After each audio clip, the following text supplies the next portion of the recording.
All right, everybody, welcome back to another episode of the Fearcast. This is the podcast dedicated to OCD and anxiety spectrum disorders and getting your life back.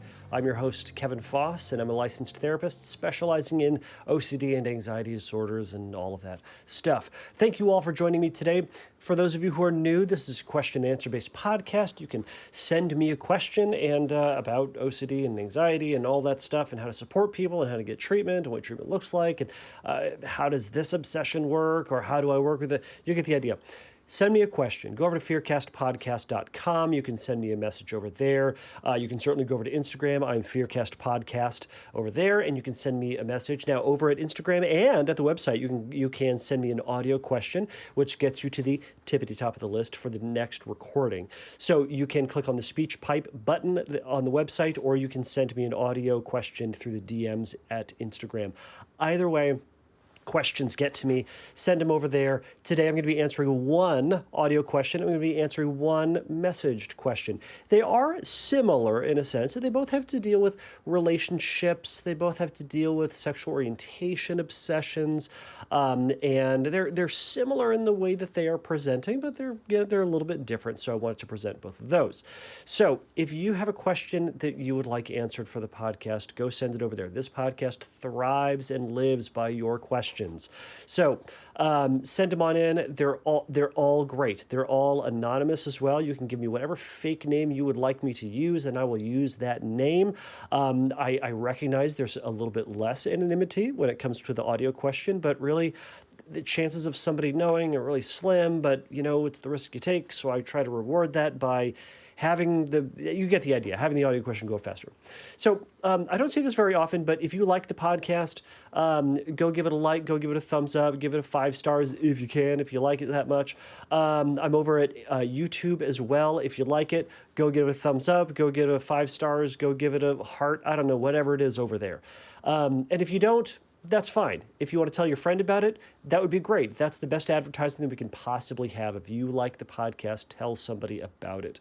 If you don't, that's fine. I'm not going to get mad. I'm not going to be hurt. I'm going to do this podcast anyways. So I've tried to never say the phrase like and subscribe because I hate hearing it. So do it or don't. You're an adult. I don't care. Thanks, I guess, but you know what? I'm going to do this podcast anyways. All right, let's get on to this. 'Cause I don't really have anything else. You heard me complain last week already about the conference submission process. I'm going to try to submit some with some people I like, and we'll see how it goes. But it's a nightmare to submit because it's a ton of people, it's a whole crazy thing. So, but I am planning on going. If you are going, high five me, find me, shake hands, or just don't. Again, you're an adult, do whatever you want. Outside of that, life is going fine. Mustache is still going weird. The hair continues to grow slowly, and I would like it to grow faster so I can not look like this on the top of my head. It's not my favorite, but people are very nice and very complimentary.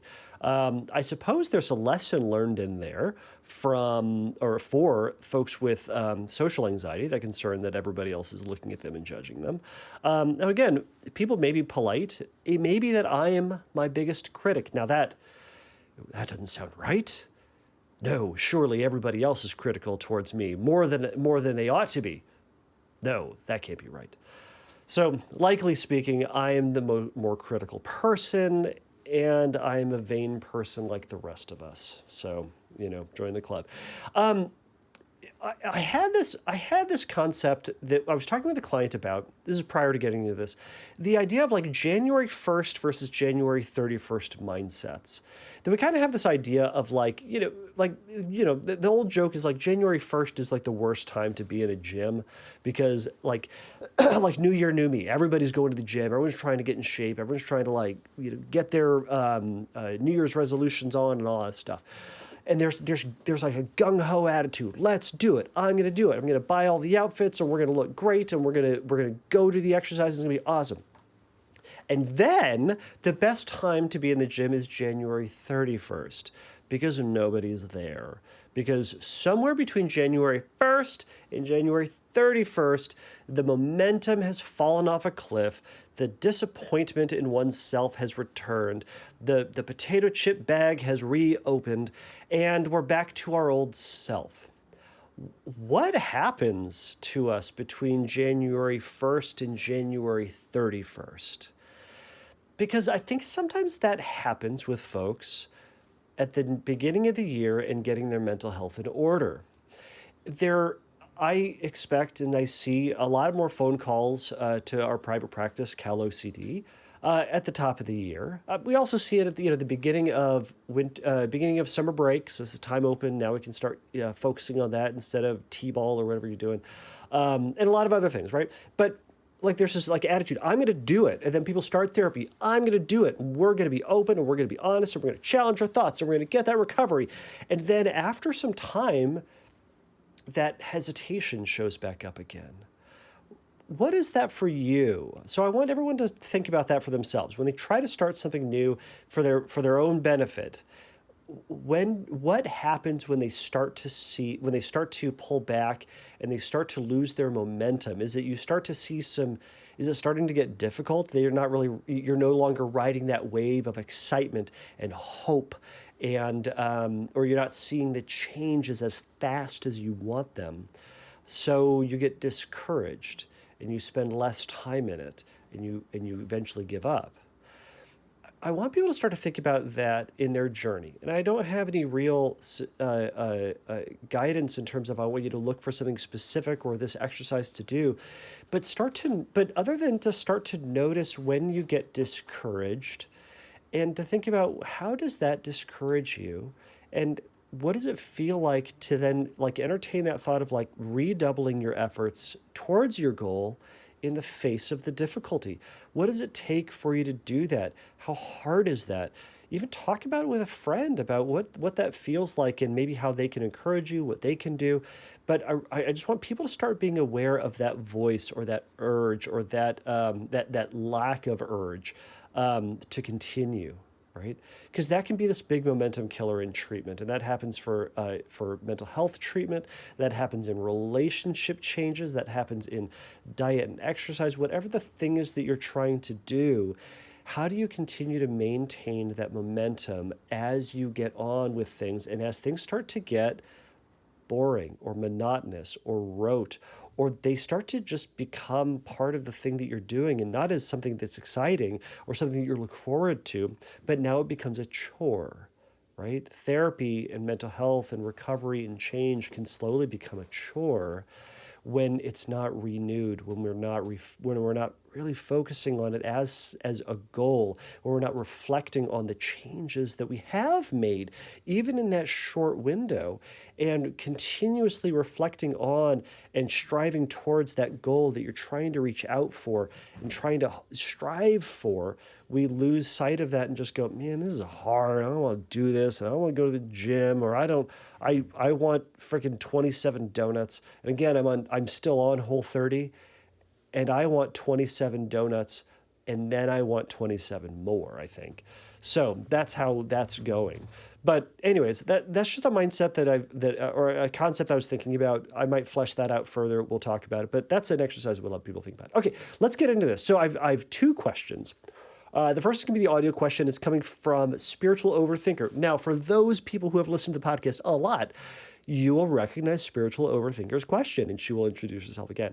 So she's asking a follow-up question. A follow-up question I think is warranted here because it has been some time and things have changed. Things have gotten a little bit different. So let's talk about that here. And then we're going to get on to Ella's question just after this. Ella's question is similar but different. So let's get on to Spiritual Overthinker's question.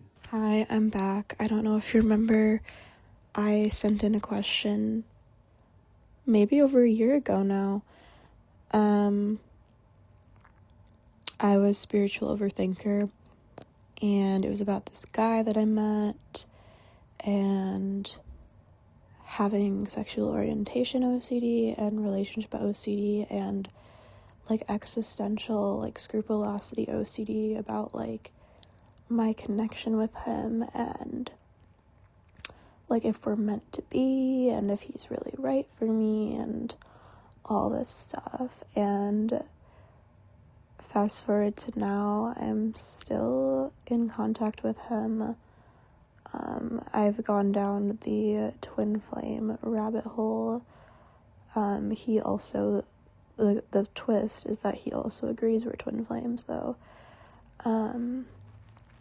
So I've gone down that rabbit hole, been through a lot of emotional pain, just trying to figure out and make sure he's truly, like, right for me, and make sure that I'm straight, and, lots of confessing to friends and people that are not straight, or people that, like lots of confessing, to people, like, about being confused about my sexuality, which only adds to the anxiety cycle, even though, like, and lately it's gotten so bad, and don't worry, because I am planning to, go back, I'm planning to go get intensive treatment, because I tried to push this aside for so long, but it got so bad to the point where I was like, I am psychic, and my boyfriend, kind of confusing because my OCD doesn't let me be in a relationship. Like, God bless his heart for sticking by me through all this. Anyways, where am I going with this? It got to the point where I was convinced that I'm psychic, and that I have no choice but to marry this specific woman that I've hung out with, like, one time, and that he was going to marry, like, one of my friends who lives in another country, because, like, she's a better match for him, logically, and it's the most painful thing, because I'm like, I hope it's OCD, but there's no way to know. There's absolutely no way to know if it's OCD or not, because you can't predict the future. So, that's my update.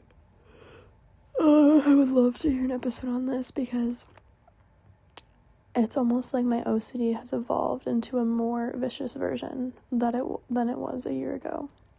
And I'm finally getting intensive treatment. I wish, I'm finally getting, like, the proper type of treatment, like, finally on the right path towards that, but oh my gosh, it's been a year of just absolute torture. Spiritual Overthinker, there's no way to know whether this is OCD.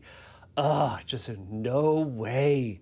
Just no way you could know whether this is it is. Spoiler. It is. This is yes, it is.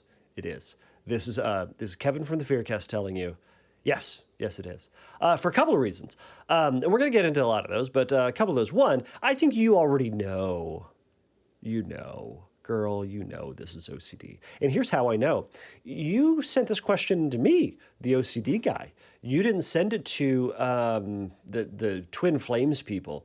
You didn't send it to you didn't send it to like another. You didn't send it to like Dan Savage or another relationship guru. You sent it to me, the OCD guy. I think underneath it, I think at its core, I think you recognize it as OCD, as evidenced by you also said that you're going to get into OCD treatment for this. Good. You should go. You should go to that. You should go to the therapy. You should go to a real therapist. I don't know who you're going to go to or who the person is that is doing this or is going to offer this with work with you on this. I hope that they are a trained, licensed, or even just state registered, like an intern or associate or whatever the heck they're called.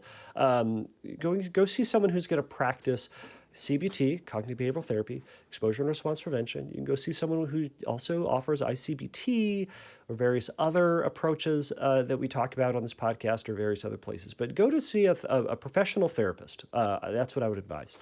I'm not trying to be too spicy. I'm going to be a little spicy because I think the Twin Flames thing is interesting.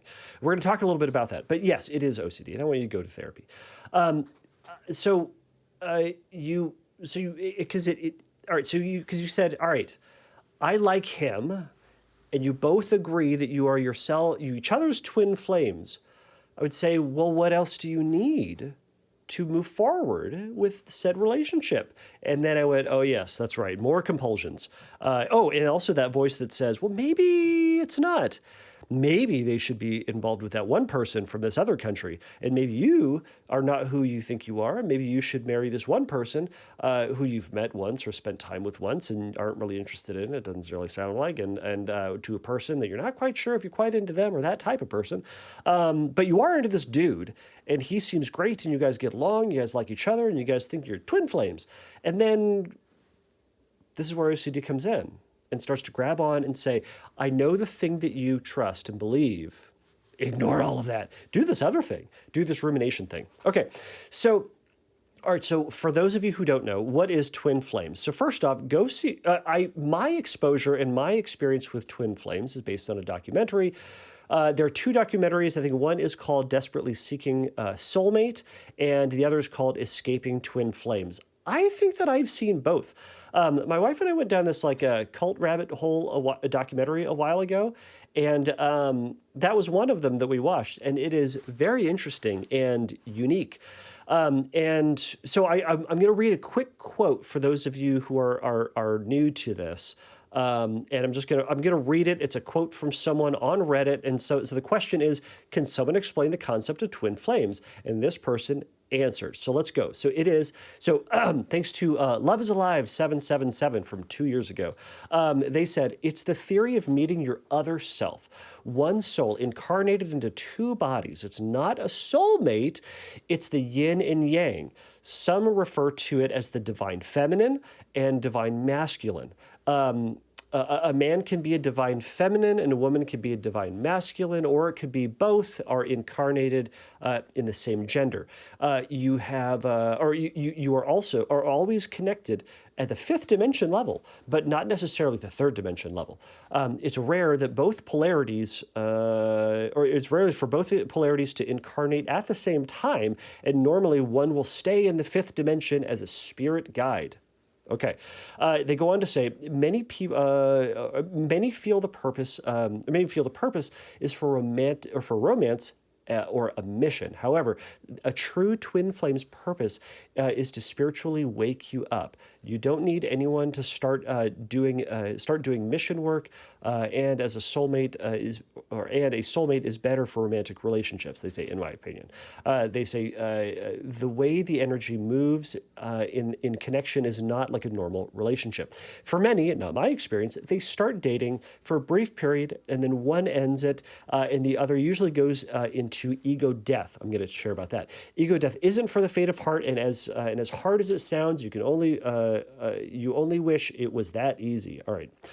They say obsessive thinking on that person is horrible and is just keeping busy with hobby, and just keeping busy with hobbies isn't enough.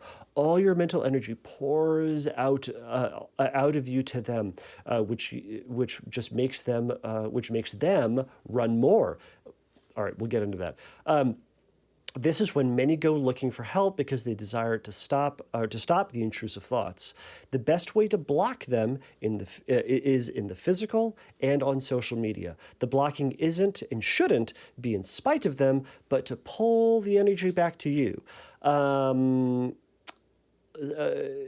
Some experiencing, and I'm not going to be able to pronounce it, Kundalini, awakening, sure. The law of attraction can kick into overdrive, and many will start seeing signs and numbers which are open to interpretation as to what and why they are seen. Some flames actually look alike, especially around the eyes. Okay, so there's that.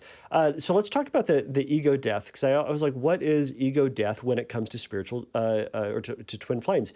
So the internet and AI said ego death in a twin flame journey is quote the profound shedding of the limited self, the ego, to achieve a deeper unconditional love and union involving intense identity loss, emotional breakdowns, and a shift from self-centered desire to selfless connection, leading to inner peace and alignment with one's true divine self, ultimately dissolving the illusion of separation between the twins.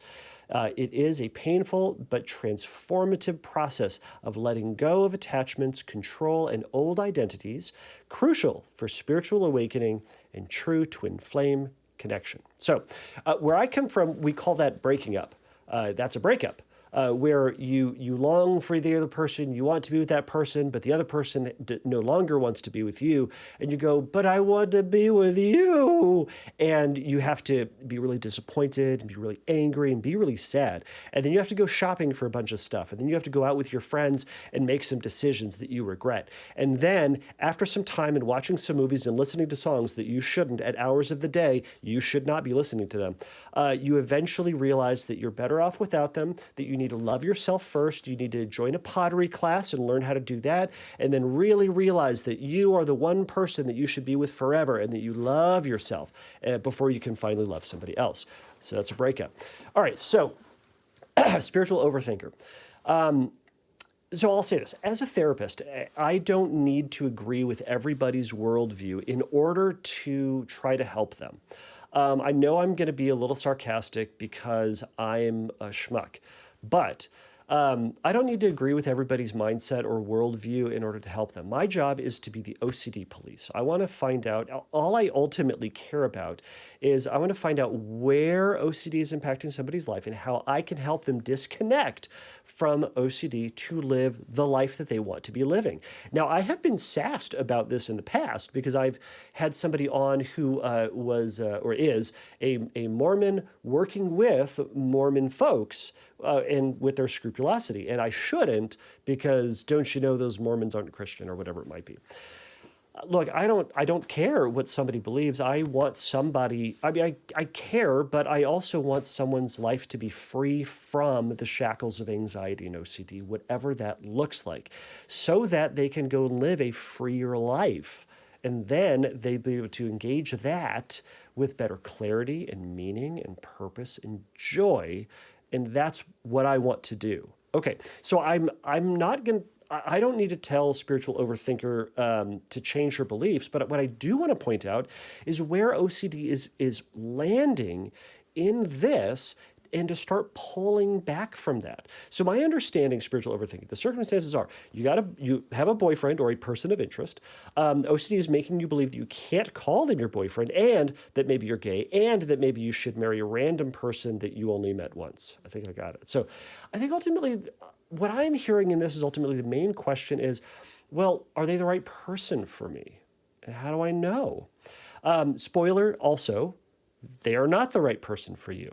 They are not the perfect person for you, because I don't think anybody is the perfect person for you. There are people for you, and people that you can get along with pretty well, and people that you can make a go of it in life, and people that you can try to work out life and people that you may love. But are they perfect? No. Are they the yin to your yang? And yin to your yang and all of that? That is soulmate stuff. That's the idea of, and I think that in the documentary they talk about that it's like two people from the same flame. It's that the idea of a soulmate is that the soul was created, and then it was separated and placed in two different people. So when you find your soulmate, it is the true soul finally coming back together into this wonderful harmonious thing, and then you two will have everything in common, but and it will be perfect. That person doesn't exist. Soulmates is a fake thing. So are they, but I think the question is, are they good enough? The fear again is, well, what if I'm with that wrong person? What will happen to me or my twin flame out there if I'm with the wrong person, right? I know that quote kind of talked about, well, what happens if you go through the breakup and like then your twin flame goes away? I mean, is that a twin flame? That seems like it's a different flame. That's another flame, not the twin flame. But anyways, I think that the focus on this is ultimately in the uncertainty, right? The idea of like, what will happen to me? That is the uncertainty to focus on, and that's the uncertainty to practice living with, okay? So number one, oh goodness, what was it? Spiritual Overthinker. One is to recognize and resist compulsions. Step number one with all of these, recognize how you are engaging with compulsive thinking, what you're doing, how you're doing it, and then practicing resisting giving into it. And I know that's super hard, and that's for you might look like, number one, like stop confessing to your friends and reprocessing what all of this means. Resisting rumination about what you should do, shouldn't do, what's the right thing, what's the wrong thing, comparison of how you feel with him, how you feel with her, how you feel with this theoretical person, how you feel with past people. Instead, focusing on what is it that you're feeling in the moment with this person. Comparison, resisting comparing yourself to other people who may have their twin flame and the joy that they're, or that what you're supposed to be having, right? Resisting the mental evaluation of what you should be feeling, where you should be feeling it, and how, and with who, right? Resisting these compulsions and anything else that you might be doing. I mean, at its core, I would say pursue the relationship with this dude. Sounds like you like him. Sounds like he likes you. Go do it. And that in and of itself is an exposure. Because, well, what happens if you break up? That sucks. Breakups suck. And the vast majority of relationships you're ever going to be in are going to break up until one doesn't. But you're going to break up eventually. One and both of you are going to die. But maybe he's the wrong person. What if he was? Part of treatment for relationship OCD and with this particular fear is being open to the possibility that maybe you made a mistake. Maybe you did. Maybe you picked the quote, the wrong person. Maybe you did. Maybe you didn't, though. That's also another option. Maybe this guy is a great guy for you, and you guys can have a wonderful relationship and go on and have other small flames that go along and go find their other big flames or whatever they are. And that would be amazing. And there will be struggle and difficulty and disagreement and arguments over what the curtains ought to look like and whether or not you need rugs or whether or not those rugs need rugs or whether or not, like the orientation of the couch. That seems to be a discussion people have. Should it go like this or should it go like that? Should it be on the wall or away from the wall? Should the back be facing there? Anyways, point is, there will be disagreements. We call this relationships. We call this relationships. And that's part of being resilient with another person and trusting that other person and making mistakes and being, anyways, you get the idea. All right. The struggle, I think, for you is that the idea of the twin flame offers certainty. The philosophy of the twin flame offers certainty that you can know. And if you find your flame, they're the right person for you and that you can know it. And I think that's a mindset that I caution you against, because while romantic and while hopeful and while OCD loves that, I don't know if it's adaptive and helping you right now. I don't know if it's working for you because it's having you ruminate and and question and evaluate, and it's not helping you thrive. It's helping you to disconnect from other people and do things that sounds like you don't really like to do or want to or are interested in doing. Instead, it's driving you crazy to be in this place and to feel like it's imperfect, but have an expectation that it ought to be perfect. And that mismatch is going to drive you back into that ruminative process. And as you said, the ruminative process, all of that is making it worse for you, right? So I just want to caution you against that. And to the idea of like, how can you prepare for possible mistake? Have confidence that you can adapt to difficulty and challenge and changes and stuff like that in the future. Stuff happens, right? Even the idea of the twin flame, if there are the twin flames, that maybe one flame breaks up with the other person, right? It's open to that idea.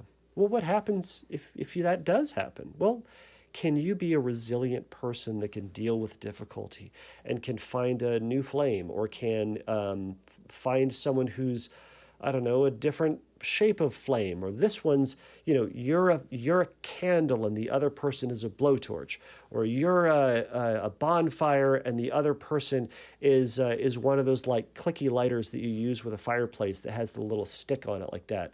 It's not great, but you try it anyways, and it gets gets the job done, whatever it is. Can you find someone who's going to be that for you? So, and also, part of that is recognizing that utilizing the tools that are out there if things aren't perfect and maybe you made the mistake. Say, all right, maybe in the future, all right, maybe I made the mistake, so we'll go into couples counseling, or we'll just settle into like a companionate marriage with this person who's like pretty cool. You guys work it out a lot of times, but you have some fundamental disagreements, but you guys get along and make a life out of it. Cool. Maybe you have an open marriage and maybe that's what works for you. It may not be the thing that's going to work for me, but maybe that's your thing. Or just good old-fashioned divorce. That happens too. So, there are a lot of things, but part of that is sitting with like, how do you deal with making mistakes and choosing the wrong person? Maybe this person isn't right for you. But all of that is stuff you have to sit with when you pull back on compulsion. All the compulsion are trying to get you to do is to confirm whether or not you're with this right person, let alone the question about whether or not you're actually gay, when it sounds like that's not really something that you are quite interested in. But that absolutely should be something to talk about with this therapist that you work with, right? As a basic exposure, one thing that I would encourage you to do is, if you're dating him and you like him, guess what? Call him your boyfriend, and then tolerate the urge to correct or to caveat or to avoid that title. Call him your boyfriend and sit with that feeling and sit with notice what it feels like to say it and feel like it may be wrong or incorrect or that you're violating something or whatever the case may be.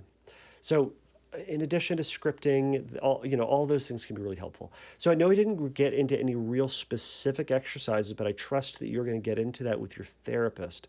But those are some things that I want you to think about, and I appreciate that question. But I also want to get on to Ella's question, because it's a text question or message, email. There's an email.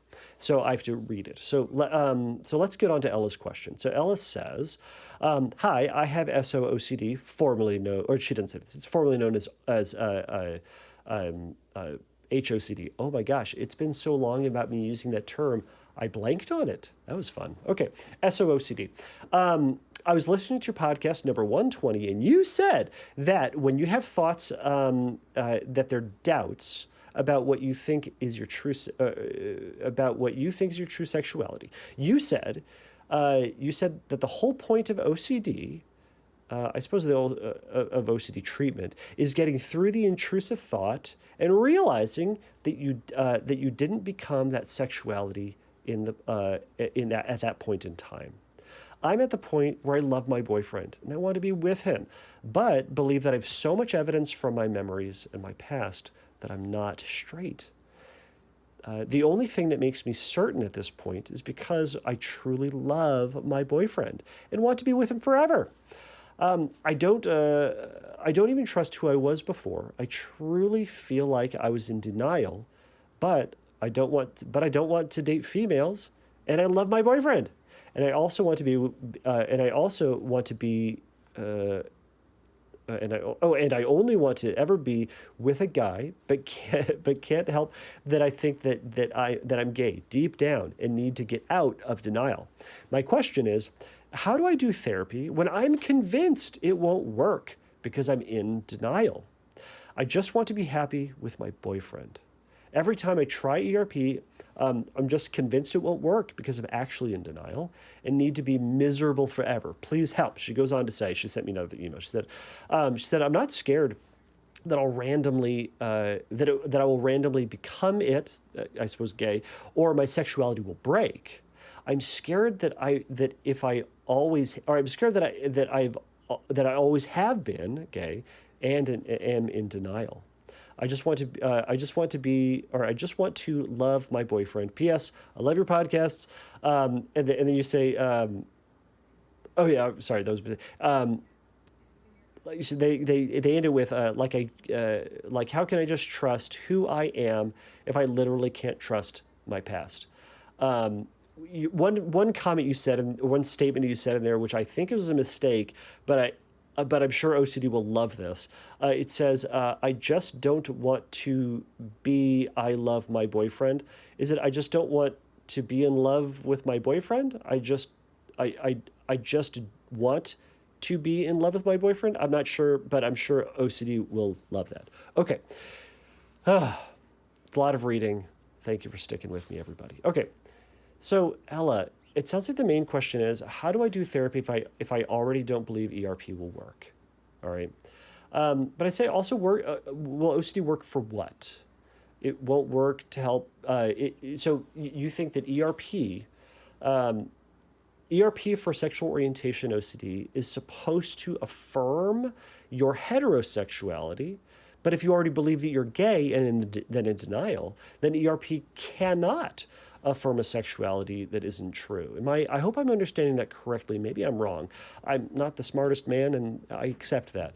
But I'm assuming that by you say in denial, you're meaning that you believe that you're gay, but for whatever reason, you're rejecting this fact or suppressing that and denying yourself of this thing that deep down you believe is true, but are intentionally in denial of it, or you believe. Anyways, I think that's the understanding.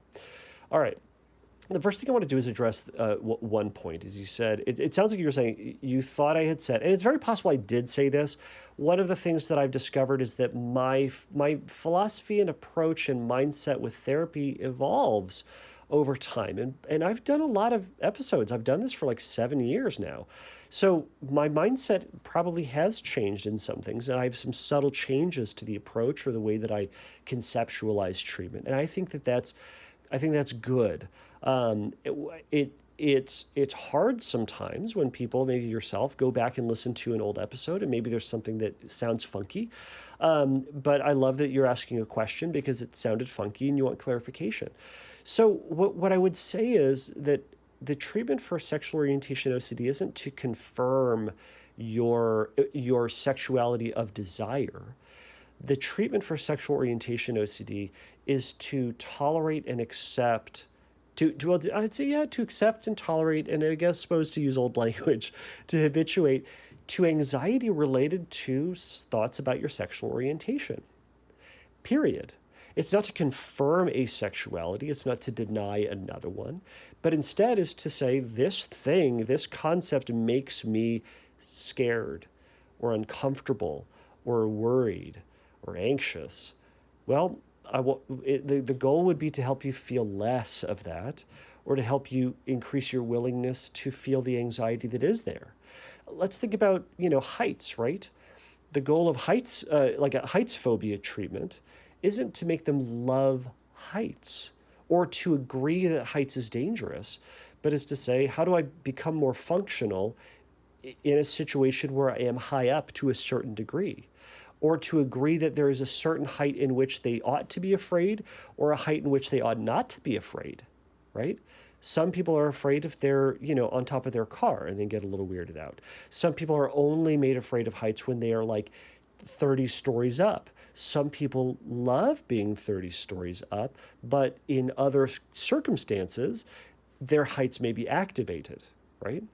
So I think the point of all this is that it's not about your sexuality. It is about a fear. It is about anxiety. It is about misplaced anxiety and an overactive alarm system in your head that is an adaptive good thing that is happening way too damn much. And in places and with circumstances, with triggers that ought not to be triggered by. That is what we're working on. I'm not here to solve your sexuality because I can't. Only you can. But what I'll reflect is, throughout this email, you repeatedly say you're happy with your boyfriend. You want to be with your boyfriend. You think he's great. Let's be with him. Okay, do that. Because you're going back into this like conflicted mindset, right?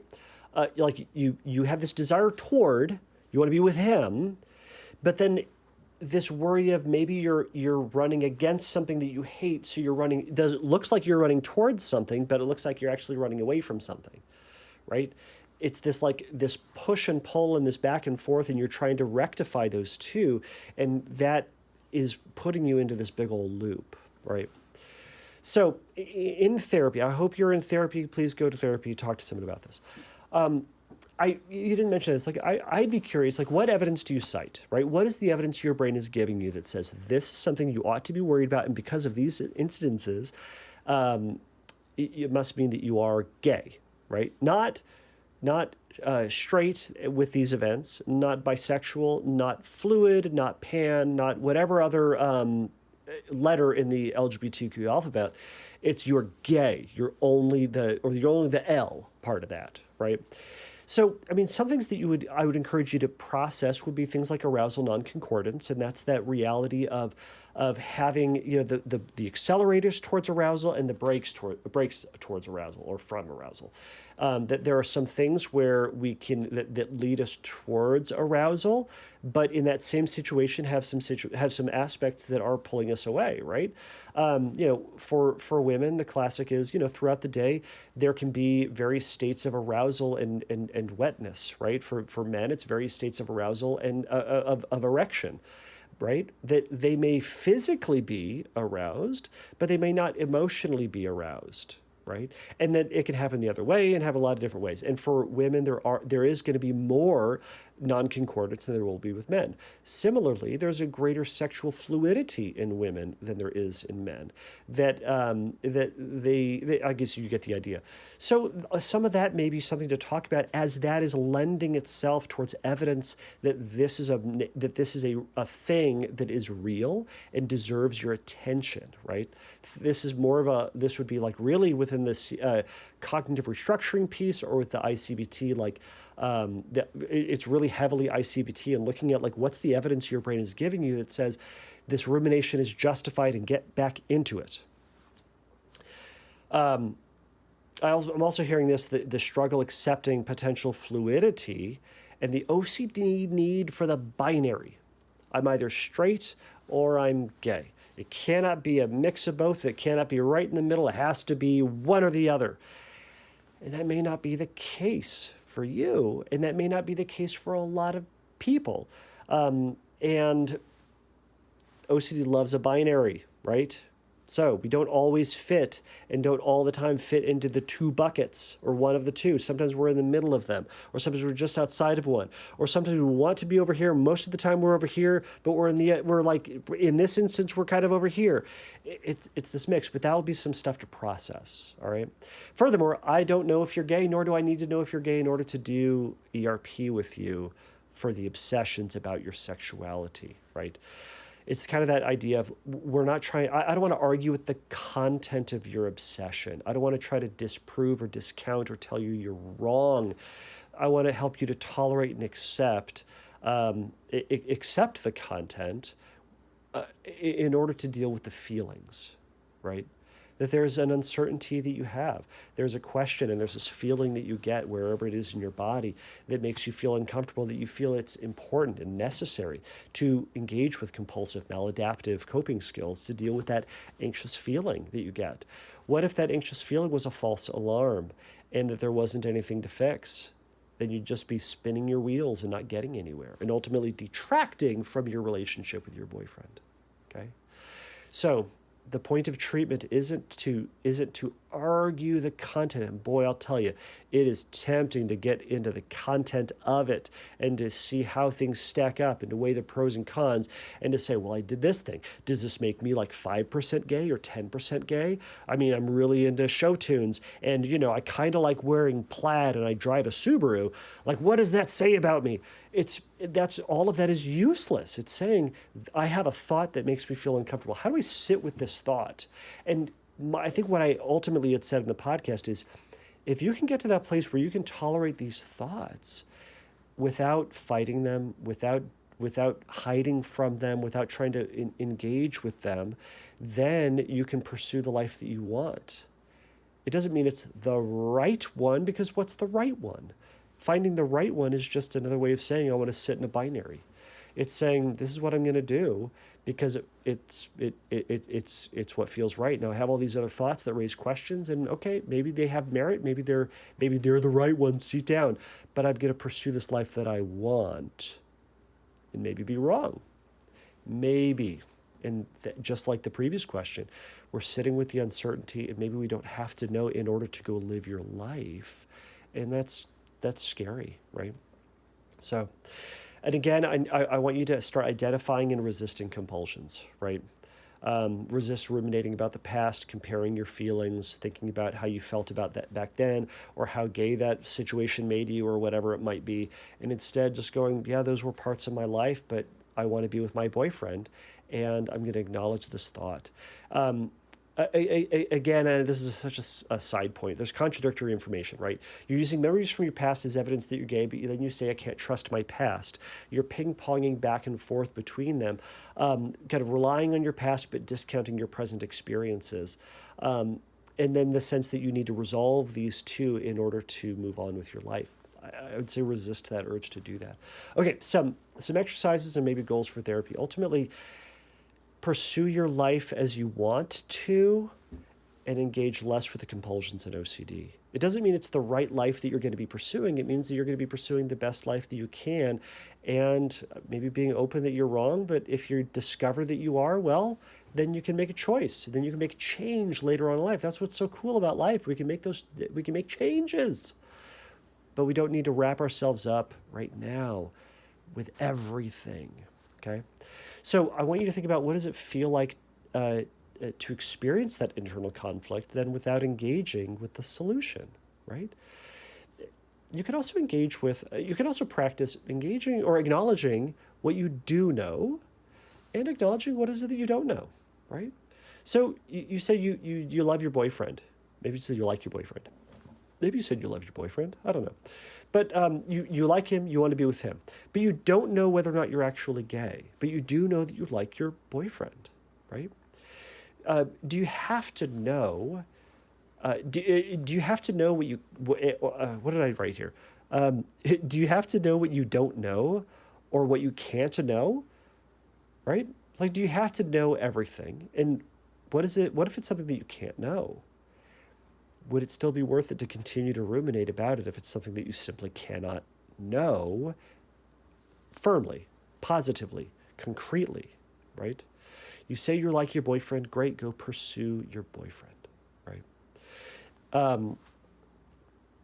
Exposure to, exposures to that fear. I mean, exposure to the fear of the idea that maybe you're in denial, and accepting that, all right, you can say, maybe I just am.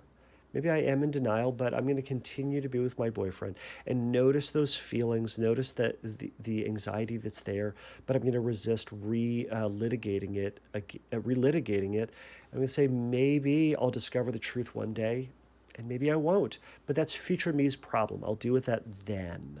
But until then, I'm just going to date my boyfriend. All of this is easier said than done. I hope this was helpful. So to everybody else out there, I know this turned out to be a longer episode, and I need to stop doing 2 questions because they just get to be too stinking long. All right, everybody, until next time, take a risk, challenge yourself, and don't take your brain too seriously. Bye.